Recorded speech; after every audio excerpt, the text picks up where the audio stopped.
ဂျင်းဟာအစပိုင်းမှာတွေ့ဝေသွားခဲ့ပြီမဲ့နောက်ဆုံးမှာတော့အဖိုးဖြစ်သူရဲ့အမိန့်ကိုနာခံပြီးရှိတိုးခဲ့ပါတယ်ဒါပေမဲ့ဟိုလူကလည်းအလွဲတကူရှုံးမှုပြီးပဲချင်းကိုအားနေတဲ့ကောင်လူထင်ပြီးတောင်ပြောင်ရင်ဓာတ်တစ်ချောင်းထုတ်လိုက်ပါတယ်ဒါပေမဲ့ချင်းကသူ့ကိုအခွင့်အရေးမပေးတော့ပဲတင်းထန်တဲ့လက်တီချက်တစ်ချက်နဲ့တင်လက်ထဲကထားကိုတိုက်ချပစ်လိုက်ပြီးသူ့ရဲ့လက်မောင်းကိုလုံးဝလှုပ်ရှားလို့မရအောင်ချုပ်ကင်ထားလိုက်ပါတော့တယ်အဲ့ဒီအချိန်မှာပဲအဖိုးဖြစ်သူကထိုလူကိုအပြက်ရှင်းတစ်ဖို့ချင်းကိုအမိတ်ပေးလိုက်ပါတယ်ချင်းဟာခဏလောက်တုတ်ဆိုင်သွားခဲ့ပြီမဲ့နောက်ဆုံးမှာတော့အမိတ်တိုင်းထိုလူကိုလဲကျသွားတဲ့အထိတိုက်ခတ်လိုက်ပါတယ်အဲ့ဒီနောက်အဖိုးဖြစ်သူကသူ့ကိုတီငင်စိုက်ကြည့်ပြီးအသက်အန္တရာယ်နဲ့ကြုံနေရတဲ့အရေးကြီးတဲ့အချိန်တွေမှာတုတ်ဆိုင်နေတာဟာမင်းကိုတင်မင်းစီပို့ဆောင်တာပဲမင်းဟာပြတ်သားရမယ်နောက်တစ်ခါဘယ်တော့မှမတွေ့ဝင်နဲ့မဟုတ်ရဲ့အကျိုးဆက်ကပြင်းထန်လိမ့်မယ်မင်းသာဒီလိုတနာညတာစိတ်တွေကိုကတ်တွေ့ထားအောင်မယ်ဆိုရင်အဲ့ဒီတာရဲဆူကြီးကိုဘယ်တော့မှနိုင်ယူနိုင်မှာမဟုတ်ဘူးလို့တင်းတင်းထန်ထန်တတိပေးလိုက်ပါတယ်ဂျင်းဟာအတိတ်ကသူဖြစ်တန်းခဲ့ရတဲ့အရာအလုံးကိုပြန်တွေးမိသွားပြီးအဖိုးဖြစ်သူရဲ့စကားတွေဟာမှန်ကန်ကြောင်းသဘောပေါက်သွားခဲ့ပါတယ်အဲ့ဒီနေ့ကစပြီးဂျင်းဟာတစ်စက္ကန့်ညမနာပဲအဖိုးဖြစ်သူနဲ့အတူမနာမနေနေချင်ပါတော့တယ်သူ့ရဲ့ခွန်အားတွေတိုးတက်လာပြီးခန္ဓာကိုယ်တိဆောက်ပုံတွေပါပြောင်းလဲလာကပုံမှုတတ်မှာပြီးကြန့်ခိုင်တဲ့သူတယောက်ဖြစ်လာခဲ့ပါတယ်နောက်ဆုံး၄နှစ်ကြာပြီးရဲ့နောက်မှာတော့ဂျင်းဟာလေ့ကျင့်ရင်မစင်ခင်သူ့ရဲ့နောက်ဆုံးစံတက်ချက်ဖြစ်အဖိုးဖြစ်သူကိုစင်ခေါ်ပြီ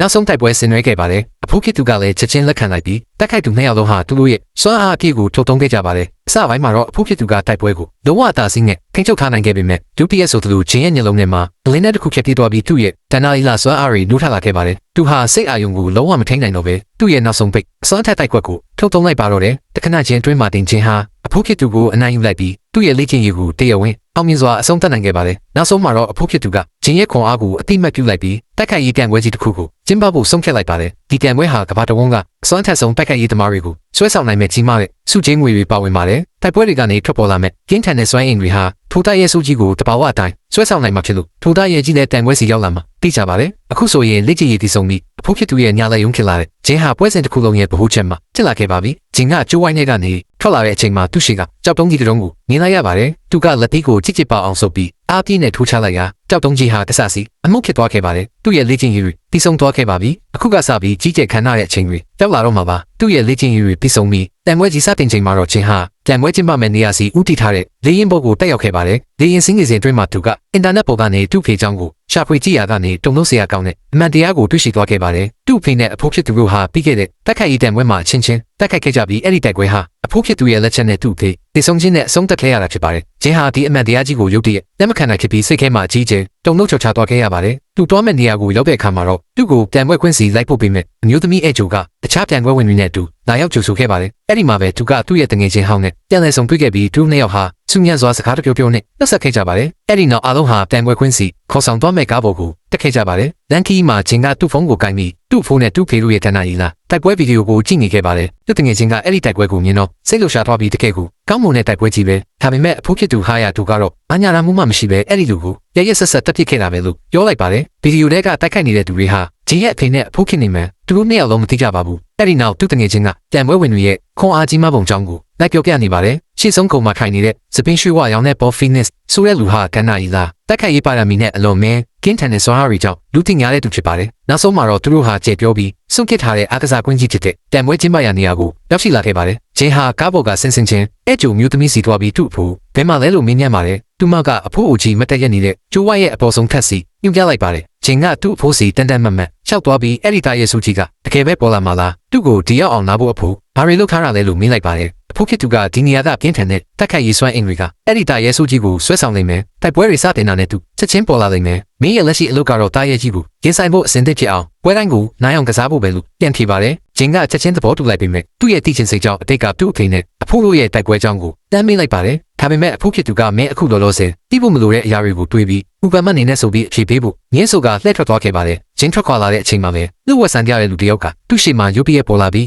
လမ်းပိတ်ကဟာယာတူကနားဘောဝါကိုလုံးဝဖျက်ဆီးခဲ့တာဒါကြောင့်ငါကသူနဲ့ပတ်သက်သမျှလူတိုင်းကိုဖျက်ဆီးပြရမယ်မင်းပါဝင်ပေါ်လို့ပြောလိုက်ပါတယ်ဂျင်းကဘာမှပြန်မပြောဘဲသူ့လမ်းသူဆက်ရှောက်ဖို့ကြိုးစားပေမဲ့ထိုလူကအချိန်ကင်းပြင်းတဲ့ရုပ်တရက်ထိုးနှက်လိုက်ကကြောင့်ဂျင်းနောက်ကိုတွင်းဆင်သွားခဲ့ပါတယ်အဲ့ဒီအချိန်မှာပဲဂျင်းဟာသူ့မိရဲ့ဆုံးမစကားတွေကိုပြန်လည်တတိယသွားပြီးသူ့ရဲ့ဒေါသကိုထိန်းချုပ်နိုင်ခဲ့ပါတယ်အဲ့ဒီနောက်ငါတို့ဒါကိုကျိုးဝိုင်းထဲမှာပဲရှင်းကြတာပေါ့လို့ပြောပြီးထိုလူကနောက်ကနေခိုးတိုက်ခိုက်မှကိုတတိထားစောင့်ကြည့်ရင်လှည့်ထွက်သွားခဲ့ပါတယ်ဒါပေမဲ့ထိုလူကတော့ဘာမှဆက်မလုပ်ခဲ့ပါဘူးတစ်ဖက်မှာလည်းအဖိုးဖြစ်သူဟာရသူကအဝေးကနေအရာအလုံးကို စောင့်ကြည့်နေခဲ့ပါတယ်အဲ့ဒီနောက်ဘေးကအမျိုးသမီးကိုမနှက်ဖြန်ကြရင်ဂျင်းနဲ့အဲ့ဒီလူကိုဝဲစီစဉ်ပေးဖို့ညွှန်ကြားလိုက်ပြီးသူမကလည်းကောင်းကြီးလက်ခံလိုက်ပါတယ်နောက်ပိုင်းမှာဂျင်းကအဲ့ဒီနေရာကနေထွက်လာတဲ့အခါပြန်ပွဲဝင်တွေကမင်းကလေးတယောက်ကိုမြင်လိုက်ရပါတယ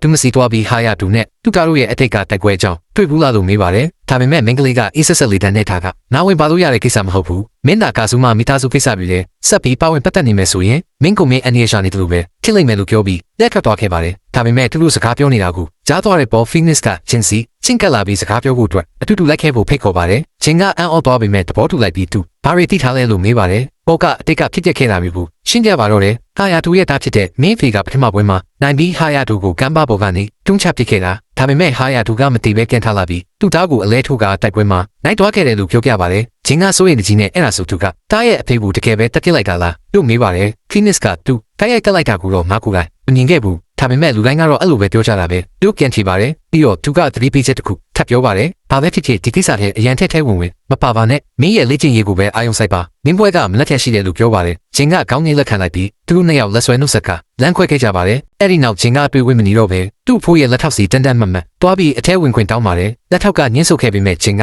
စိုးအတင်းတုံးထည့်ပြီးအထဲကိုဝင်သွားခဲ့ပါတယ်သူကသူ့ဖိုးစီတွားပြီးအဖိုးတားရဲ့အဖေကိုတကယ်ပဲတက်ခဲ့တာလားမတက်ခဲ့ဘူးလားလို့တဲ့တူပဲမေးလိုက်ပါတယ်အဖိုးဖြစ်သူကဟုတ်တယ်မင်းအဖေကစွန့်ထက်တဲ့ဖက်ခိုင်ရေးသမားတစ်ယောက်ပါဒါပေမဲ့သူကမိစ္ဆာရီရဲ့ထိန်းချုပ်မှုကိုခံလိုက်ရတာကြောင့်နောက်မှသူ့ကိုတက်ဖြစ်ဖို့ကလွဲလို့တခြားရွေးချယ်စရာမရှိခဲ့ဘူးလို့ပြန်ဖြေပါတယ်ဂျင်းကအဖိုးဖြစ်သူပြောတာကိုနားမလည်နိုင်ဖြစ်ပြီးဘာကိုဆိုလိုတာလဲရှင်းရှင်းလင်းလင်းပြောပြပါလို့တောင်းဆိုပါတယ်အဖိုးဖြစ်သူကမင်းအဖေရဲ့ခန္ဓာကိုယ်ထဲမှာမိစ္ဆာမျိုးဗီဇာရှိနေပြီးအဲ့ဒီမျိုးဗီဇာကသူ့ကိုလုံးဝလွန်မှုသွားခဲ့တာဒီမျိုးဗီဇာကြောင့်ပဲတိုက်ပွဲတွင်မှာအဲ့ဒီတာရဲဆိုးကြီးကိုဆွဲဆောင်လိုက်တာပဲလူဆက်လက်ရှင်းပြပါတယ်ပြီးတော့အဲ့ဒီအချက်ကြောင့်ပဲတိုက်ရဲကြီးကမင်းမေစီရောက်လာပြီးတက်ပစ်ခဲ့တာလို့ထပ်ပြောပါတယ်ဂျင်းကနားလေရခက်စွာနေတာပေမဲ့တာမှာဒီလိုမျိုးဗီဇာမရှိဘဲနဲ့အဲ့ဒီတာရဲကြီးကတာရဲရှိမှာဘလို့ဖြစ်လို့ပေါ်လာရတာလဲလူပြန်မေးပါတယ်သူ့ဖိုးကမင်းမလည်းအဲ့ဒီမျိုးဗီဇာရှိနေလို့ပေါ့တက်တေကတော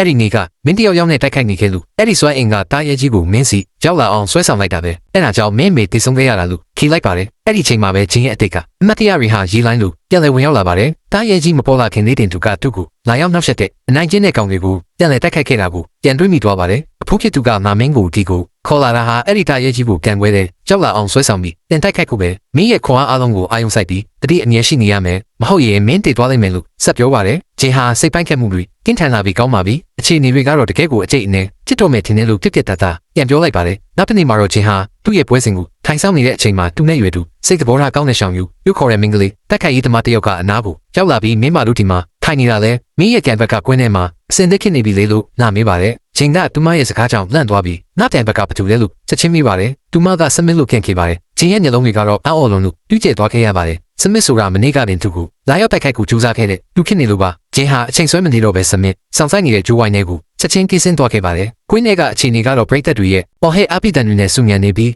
အဖိုးဖြစ်သူအပါဝင်လူတိုင်းကတိုက်ပွဲကိုစိတ်လှုပ်ရှားစွာစောင့်ကြည့်နေကြပါတယ်ဒိုင်လူကြီးကပွဲစတင်ကြောင်းကြီးညာလိုက်ပြီးတိုက်ပွဲဟာအရှိန်ဟုန်ကင်းပြင်းနဲ့စတင်ခဲ့ပါတယ်အစပိုင်းမှာစမစ်ကတိုက်ပွဲကိုလုံးဝအသာစီရယူထားပြီးချင်းရဲ့အတွေ့အကြုံရှိမှုကိုအခွင့်ကောင်းယူကအဖိုးဖြစ်သူကိုဒေါသထွက်အောင်လုပ်ဖို့အတွက်ပွဲကိုအញ្ញံဆုံးဆုံးသက်ဖို့ကြိုးစားနေပါတယ်ဒါပေမဲ့ရုတ်တရက်ချင်းဟာသူ့အမေတုံ့ခွေခဲ့ရတဲ့အဖြစ်ဆိုကိုပြန်လည်တတိယသွားပြီးသူ့ရင်ထဲမှာဒေါသမိထောက်တွေတောက်လောင်လာခဲ့ပါတယ်သူကသူ့ရဲ့ခွန်အားအလုံးကိုစုစည်းပြီးစမစ်ကိုစိုက်ကြည့်ကလာခဲ့လိုက်လို့စိန်ခေါ်ပြီးဒေါသတကြီးနဲ့ဆက်တိုက်တိုက်ခိုက်ပါတော့တယ်အချိန်ကင်းလာတဲ့ကန်ချက်တစ်ချက်နဲ့တည်းစမစ်ကိုလွှင့်ထွက်သွားစေခဲ့ပါတယ်ဒါပေမဲ့စမစ်ကလည်းအရှုံးမပေးပဲမတ်တက်ပြန်ရက်ပြီးချင်းစီကိုတကြောပြန်ပြေးဝင်လာပါတယ်ဒါပေမဲ့ဂျင်ကသူ့ရဲ့တဏ္ဍာကြီးလားကာကွယ်ရေးတိုက်ခွက်ကိုတုံးလိုက်ပြီးမျက်စိတမိတ်တွင်းမှာပဲပြင်းထန်လာတဲ့လက်တီချက်တွေကိုဆက်တိုက်တွေးလိုက်တာကြောင့်စမစ်တယောက်ညီတင်ပေါ်လုံးဝလဲကျသွားခဲ့ရပါတယ်ဂျင်ကသူ့ဘော်ကနေအခက်စီကနေကြည့်ပြီးပြန်ထားဖို့မကြိုးစားနဲ့တော့မင်းရှုံးသွားပြီလို့ပြောလိုက်ပါတယ်ဒါပေမဲ့စမစ်က3ကန်နဲ့လာပြီးသူဖြစ်ခဲ့တဲ့များတွေကိုတွေးတော့ကဒုတိယအကြိမ်ပြန်လဲမတက်ရက်ပြီးတက်ခိုက်ပြီးမဲ့ထက်မှန်ရှုံးမိသွားခဲ့ပါတယ်အဲ့ဒီလိုရှုံးမိသွားခဲ့ပြီးမဲ့သူကဇွဲမလျှော့ပဲတက်ခိုက်ဖို့အတွက်တတိယအကြိမ်မြောက်ပြန်နဲ့ထွက်လာခဲ့ပါတယ်အဲ့ဒီအချိန်မှာတော့ဂျင်းနဲ့သူ့ကိုမဆက်လို့ရမှန်းမသိတော့တာကြောင့်စမစ်ရဲ့ခြေထောက်ကိုမလုံနိုင်တော့အောင်ချက်ချင်းပဲရိုက်ချိုးပစ်လိုက်ပြီးညီပြင်ပေါ်လဲကျသွားစေခဲ့ပါတယ်ဂျင်းကဆက်ပြီးတက်ခိုက်ဖို့လုပ်နေပြီးမဲ့ဒိုင်လူကြီးကကြားဖြတ်တာစီးပြီးတိုက်ပွဲကိုအဆုံးသတ်လိုက်ကဂျင်းပထမဆုံးပွဲစဉ်မှာအနိုင်ရရှိပြီးဒုတိယအဆင့်ကိုတက်ရောက်သွားပြီဖြစ်ကြောင်းကြေညာလိုက်ပါတယ်တိုက်ပွဲအပြီးမှာတော့သူ့တငယ်ချင်းတွေကဂုံကျူးဖို့ကွင်းထဲကိုပြေးဝင်လာကြပေမဲ့ဂျင်းကတော့သူတို့ကိုကြောခိုင်းပြီးထွက်ခွာသွားခဲ့ပါတယ်သူဟာလူတူဝေးတဲ့နေရာတစ်ခုမှာတယောက်တည်းထိုင်ပြီးစက်မစ်ကိုဒဏ်ရာရအောင်လုပ်မိလိုက်တဲ့အတွက်စိတ်မကောင်းဖြစ်ပြီးအပြစ်ရှိသလိုခံစားနေရပါတယ်မကြခင်မှာပဲသူ့တငယ်ချင်းကသူ့ကိုနှစ်သိမ့်ဖို့အတွက်နောက်ကနေလိုက်လာပြီးဘာဖြစ်လို့လဲမင်းကဘာလို့ဒေါသထွက်နေတဲ့ရုပ်ပေါက်နေရတာလဲတိုက်ပွဲမှာရှုံးသွားတာမင်းလားသူလားရုပ်မေးလိုက်ပါတယ်ဂျင်းကတူးညင်းတဲ့လေတန်းနဲ့ငါသူ့ခြေထောက်ကိုမချိုးချင်ပါဘူးဒါပေမဲ့သူကအရှုံးမပေးပဲငါ့ကိုဆက်တိုက်ခိုက်နေတာကြောင့်သူ့ကိုတားဆီးဖို့နောက်မှတခြားရွေးချယ်စရာမရှိခဲ့ဘူးလို့ပြန်ထီလိုက်ပါတော့တယ်ဗျာ